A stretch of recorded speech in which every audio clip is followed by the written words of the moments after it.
Hello student, welcome to Equator academy. तो हम इस वीडियो के थ्रू आज एक टॉपिक पे डिस्कशन करेंगे, वो है आपका लॉर्ड इरविन।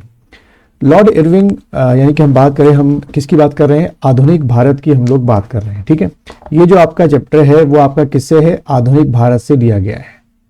तो आप लोग के एग्जाम में आपका आधुनिक भारत से लगभग, हम बात करें कितने क्वेश्चन आते हैं, लगभग 5 से 8 क्वेश्चन जो है आधुनिक भारत से आ जाते हैं। तो लॉर्ड इरविन जिस चैप्टर है उसमें आपका गवर्नर, गवर्नर जनरल और वॉइसरॉय, तीन चीज़ें आपको पढ़नी होती हैं। एग्जामिनर जो होते हैं वो इन्हीं तीनों में से उनसे संबंधित कोई जो काम होते हैं वो आपसे पूछ लेते हैं। तो हम लोग आज जो है इस वीडियो में लॉर्ड इरविन से संबंधित कुछ तथ्यों को पढ़ेंगे। सबसे पहले लॉर्ड इरविन का अगर हम बात करें कार्यकाल की, तो 1926 से लेकर 1931 तक। ठीक है, तो ये अगर आपको कार्यकाल याद है तो लगभग कई क्वेश्चन आप ऐसे कर लेंगे, क्योंकि कई क्वेश्चन कैसे आएंगे कि पर्टिकुलर या फलाना जो आपका इंसिडेंट हुआ था वो किस वॉइसरॉय के कार्यकाल में हुआ था, और अगर आपको उस वॉइसरॉय का कार्यकाल याद है तो बड़े आराम से कर लेंगे। ठीक है, अगला बिंदु लिखेंगे इरविन के बारे में, जैसे मैं लिख रहा हूं कि 1927 में क्या हुई थी? साइमन कमीशन की स्थापना हुई थी। ठीक है, साइमन कमीशन, 1927 में साइमन कमीशन की स्थापना हुई थी। साइमन कमीशन के बारे में एक तथ्य जानना जरूरी है कि आपका जो हमारा गवर्नमेंट ऑफ इंडिया एक्ट था 1919, ठीक है, जिसको चेम्सफोर्ड रिफॉर्म भी कहते थे, उसमें यह प्रावधान दिया गया था कि 10 साल के बाद एक कमीशन बनाया जाएगा ये जांच करने के लिए कि जो 1919 में उस समय के संविधान में भारतीयों को कुछ अधिकार दिए गए हैं, क्या वो अधिकार पूर्ण है या कुछ और उसे बढ़ाना चाहिए। इसलिए साइमन कमीशन को बनाया गया था। ठीक है, तो यह ध्यान रखने की बात है कि साइमन कमीशन बना कब? लॉर्ड इरविन के टाइम पे बना, 27 में। लेकिन अगर क्वेश्चन आता है कि साइमन कमीशन भारत जो है वो कब आपका पहुंचा हुई बॉम्बे में, तो आपने ध्यान रखना है 3 फरवरी, ठीक बच्चों, 3 फरवरी 1928 को जो है ये आपका कहाँ पहुंचा? बंबई शहर में पहुंचा, यानी कि भारत में पहुंचा। और जैसे कि बाकी की कहानी आप लोगों को पता ही होगी, नहीं सुनी है तो सुन लीजिए कि साइमन कमीशन में सभी जो हैं वो अंग्रेज थे, इसलिए सभी जो राजनीतिक दल थे कुछ को छोड़कर उन्होंने साइमन कमीशन का विरोध किया। इनको काले झंडे दिखाए गए और हर जगह जहां भी ये जाते थे वहां पर गो बैक साइमन के नारे लगे।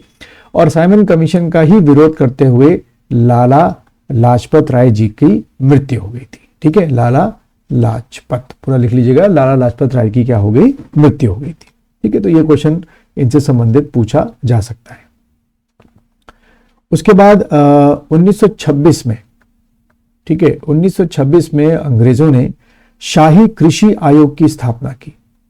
शाही कृषि आयोग, ठीक है, शाही कृषि आयोग की स्थापना की। इसको रॉयल कमीशन भी, एग्रीकल्चर इंग्लिश में रॉयल कमीशन भी बोला जाता है, तो कंफ्यूज मत होइएगा। शाही कृषि आयोग की स्थापना की।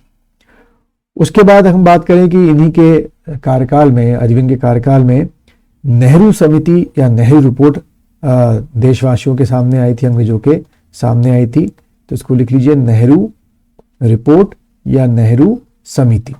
ठीक है, नेहरू समिति की स्थापना की गई थी। और इरविन के ही कार्यकाल में 17 दिसंबर, ठीक है, 1928 को, ठीक, 17 दिसंबर 1928 को आपके जो लाहौर के पुलिस अध्यक्ष थे, सांड्रस भी बोलते हैं उसको हम प्रोनाउंस, सांड्रस, उसकी क्या, हमारे जो भगत जी हैं यानी कि भगत सिंह जी हैं, ठीक है, भगत सिंह जी और राजगुरु जी, इन्होंने उसको गोली मार दी थी, क्योंकि उसके ऊपर कई एलिगेशंस थे। तो ये भी क्वेश्चन बन सकता है कि पुलिस अधीक्षक सांड्रस की जो हत्या है वो किसके कार्यकाल में की गई? तो लॉर्ड इरविन के कार्यकाल में की गई, ये आपको ध्यान रखना है। और आगे बढ़ते हुए आपके हमारे इन्हीं लोगों ने, यानी कि भगत सिंह जी ने और बटुकेश्वर दत्त ने, इसके पहले डेट लिख लीजिए, 8 अप्रैल 1928, ये लिखेंगे 8 अप्रैल 1929, माफ कीजिएगा 8 अप्रैल 1929 को भगत सिंह ने और बटुकेश्वर दत्त ने दिल्ली की विधानसभा में बम फेंका था। ठीक है, तो ये डेट याद रखिएगा, 8 अप्रैल 1929 को भेजा था।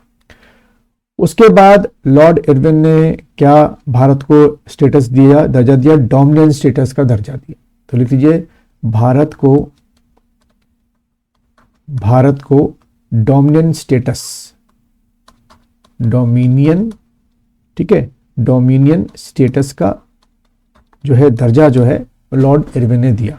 डोमिनियन स्टेटस आप मान के चलिए राज्य का राज्य के अंदर ही एक निहित, यानी कि 70-80% जो मामले हैं वो हम लोग देखेंगे, बाकी 20-30% जो चीज़ें हैं चाहे वो प्रशासन की हो, लॉ एंड ऑर्डर की हो, वो आपके कौन देखेंगे, अंग्रेज देखेंगे।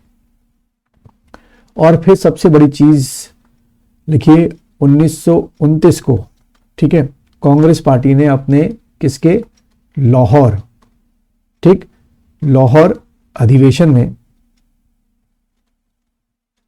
अधिवेशन, ठीक है, लाहौर अधिवेशन में पूर्ण स्वराज का संकल्प पारित किया। पूर्ण स्वराज का क्या किया, संकल्प पारित किया। और इस कारण जो है 26 जो आपका जनवरी है 1930, ठीक है, 26 जनवरी 1930 को हमने प्रथम क्या मनाया, अपना स्वतंत्रता दिवस मनाया। हमें मिली नहीं थी, पर उस समय की कांग्रेस पार्टी ने अपना प्रथम स्वतंत्रता दिवस मनाया। इसलिए बच्चों 26 जनवरी जो है वो आज भी हम रिपब्लिक डे के तौर पे मनाते हैं। खास वजह यही है हमारी, ठीक है, और इसलिए हमने 26 को फिर इम्प्लीमेंट भी किया था। खैर, तो ये बातें जो हैं वो आपको ध्यान में रखनी है, जो कई बार एग्जामिनर जो है वो आपसे पूछ लेते हैं।